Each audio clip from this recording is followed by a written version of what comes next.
In my early 20s, I remember seeing a therapist. It was one of the first ones I saw. And the whole discussion around, we grew up watching TV shows. We grew up watching things from the way the media showed it. And that's what we thought life was. That's what we thought it would be, right? But Family Ties, Cosby Show, Facts of Life, all those shows that we watched growing up, or that I did anyways, they were all scripted. Because the more pressure you put on yourselves, the more things you say you're going to do, when it doesn't happen and when it doesn't go quite the way you want, or you can't do everything, you start to lose a little of that self-confidence because you wonder why somebody else can do it better than you. The more pressure we put on ourselves or our kids or anybody else to be perfect and to never have a mishap, the harder life gets, because that's the only way you learn. If everything goes perfect, you don't have the opportunity to learn. We don't always win every game we play. Hi, and welcome to 50s Unscripted. My name is Shelley, and I am really excited to be here and hoping to engage everyone in some stories and some life lessons that I've learned. Throughout my career, I have had the opportunity to talk and speak up at various mental health events and disability events and other areas. And what really resonated me in those is I got to share my story. I got to talk about what I was dealing with. And then afterwards, I would get messages or texts or emails from people who saw it asking me, for where I had gone, what was the name of this, or telling me how they were so grateful because they thought they were alone in some of those struggles. And I recently got to do a podcast with a friend, Chantal, the Sandwich Years, so very exciting. And in doing that, I got to kind of do that from a personal level, not a work level. And it got me excited and made me think that this is something that other people may be interested in and maybe want to know more about. So I decided to start this podcast, 50s Unscripted, Embracing My Second Act, to do just that and create an environment where we can all start to talk and share some of those stories. So with that, let's talk and let's kind of discuss some of those things. So I figured I'd take some time today and this episode to just tell you who I am and share a few details to see where we may have some things in common and where there's opportunity to learn from each other.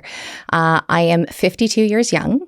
And there was a time where I never would have admitted my age to you. I would have just danced around it.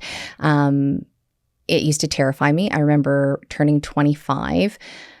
The thought of being able to put a quarter of a century in my age, the word century in my age was just terrifying. But on reflection, it wasn't because of the age. It was because I wasn't anywhere I thought I'd be. When I was a kid, I grew up watching the Princess Diana wedding, right? It was the Cinderella wedding that every girl my age was just, oh my gosh, look at this. And, I had this dream that I was going to get married. I was going to become a teacher. I was going to have kids. All this was going to happen before I was 25. And I'm not a teacher. I did not get married or have kids before I was 25. So, my script didn't go that way. That wasn't the plan. That wasn't what was written up for me. So here I am, 50, fabulous and flourishing and loving every minute of it. I'm a mom of 3 teenage daughters, but not for much longer. So I've got a 15, 18, and 19-year-old who's soon to turn 20. I'm adjusting to not just high school life, but now post-secondary. So being the mom of post-secondary kids. I am in a relationship. I have been with my partner, Dan, for 5 years now. Amazing man. And he has his own kids. So a 21 and a 27-year-old son. So an extended family there. I am a daughter. My mom lives in Kingston. My dad passed away in 2021. And I am the eldest of 3 girls. So I have 2 sisters and I have 5 amazing nieces and nephews. And then thanks to Dan, I am now also a daughter-in-law and sister-in-law to an amazing family with a slew of sisters and brothers and even more nieces and nephews that I've been blessed with. And to top it all off, I have my wonderful fur baby. So, I've got the whole mix. My house is nice and full, lots of family activities to go to. Then you throw on the other hat I wear, and that is my full-time job. So I am a manager within the Ontario Public Service, and I have employees. I am an employee, so I have people that I report to. I have coworkers and colleagues that I work with. So a lot of expectations there as well. But those are all the hats people see, and you can see who I am and what I'm doing. Because if I'm at a sporting event with family, or if I'm cheering on somebody who's at, playing hockey or doing something else, if I'm working, you're running a meeting, you're doing stuff, you're leading things. But there's also the hat that people don't see, the things that I live with every day.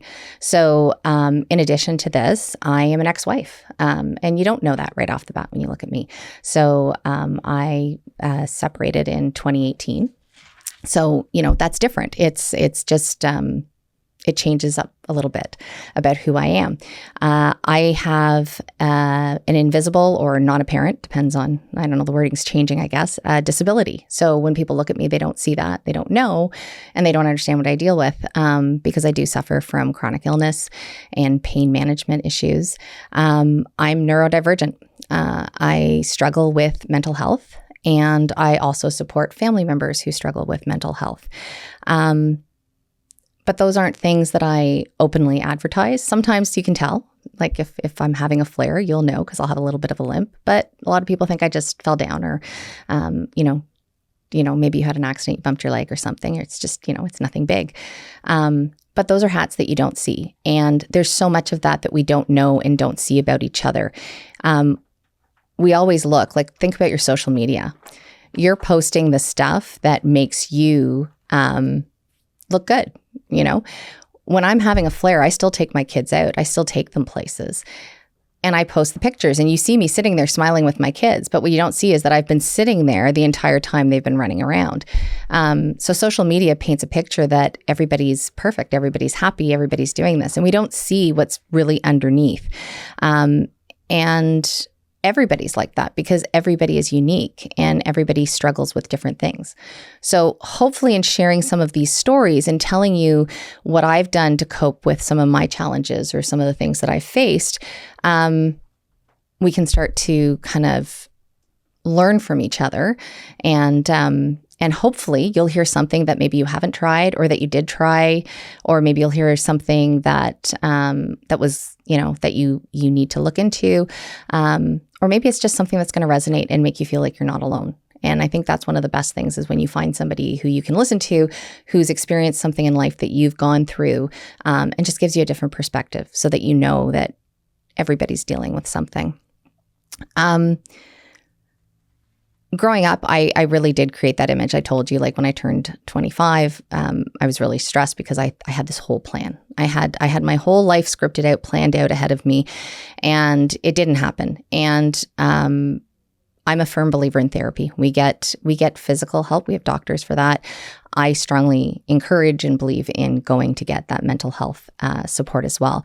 And in my early 20s, I remember seeing a therapist. It was one of the first ones I saw. And the whole discussion around, we grew up watching TV shows. We grew up watching things from the way the media showed it. And that's what we thought life was. That's what we thought it would be, right? But Family Ties, Cosby Show, Facts of Life, all those shows that we watched growing up, or that I did anyways, they were all scripted. And the ones we watch, The Life We Live, is not scripted. And it's not perfect. And that's okay, because we're not expected to be perfect. And we need to kind of learn from that and just grow with ourselves and be comfortable in our own skin and understand that it's okay if things go off the rails a little bit. That's part of life, and it's how we deal with that change and how we deal with those challenges. But it took me a really long time to come to terms with that. And I still, to this day, I have to remind myself sometimes my expectations are too high.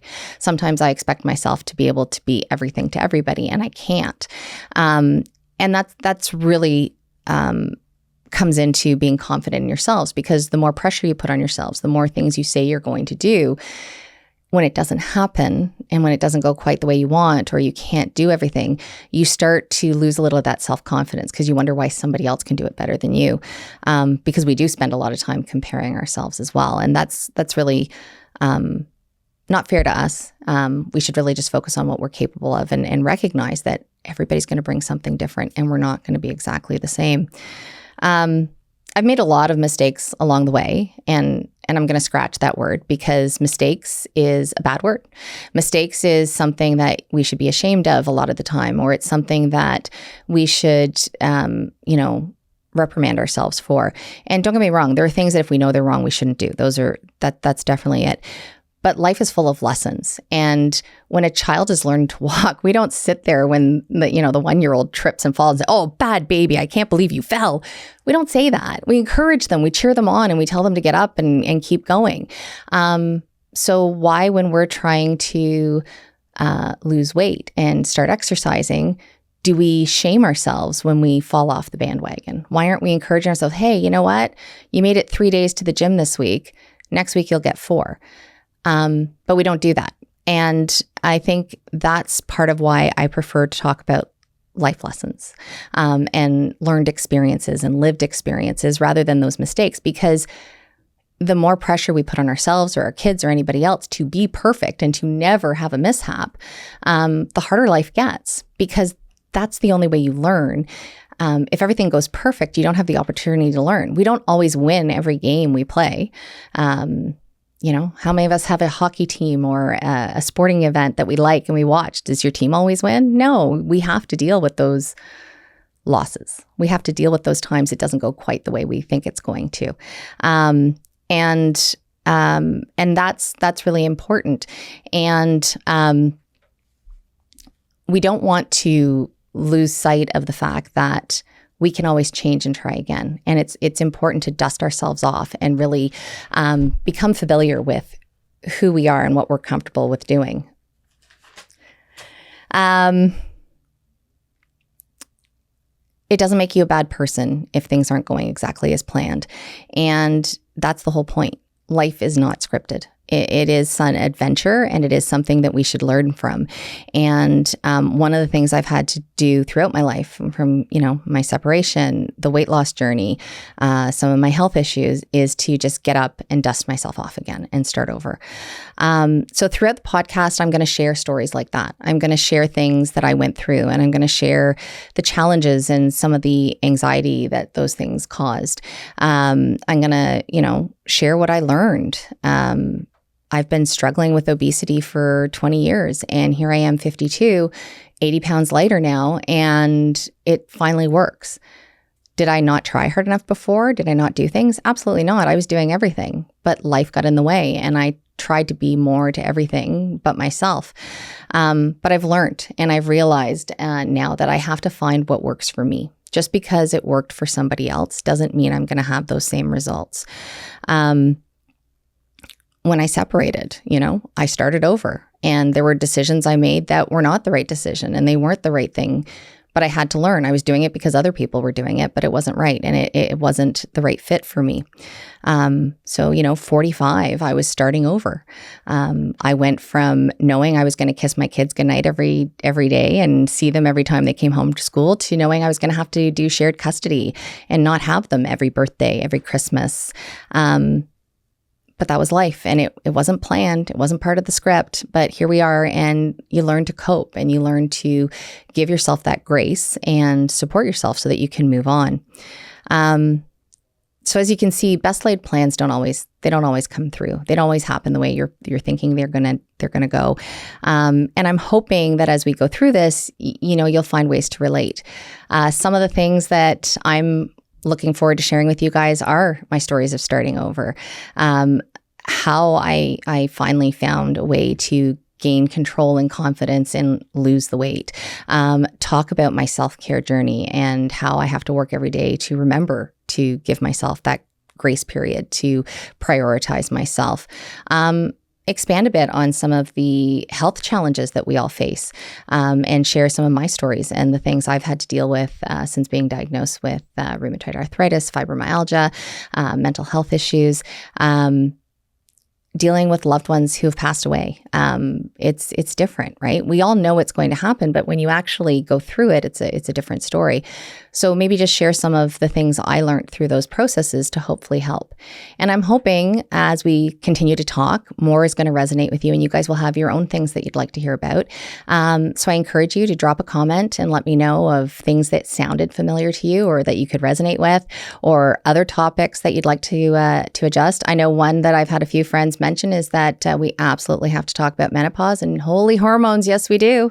We'll be talking about that at some point too, because that's definitely, sorry, that won't resonate with everybody, but for a lot of us it will.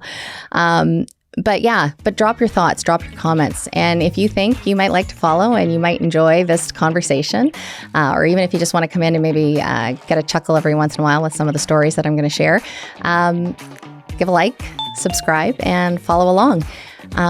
But that's it for this one. It's just an intro, and I hope you like it. And I look forward to talking with you guys more at our next podcast. Thanks for coming. Hey, you're still here. Have you checked out the next episode? It's a really good one. Lots of great stories. I think you should check it out. You'll enjoy, and make sure to subscribe so you get notified when new ones drop.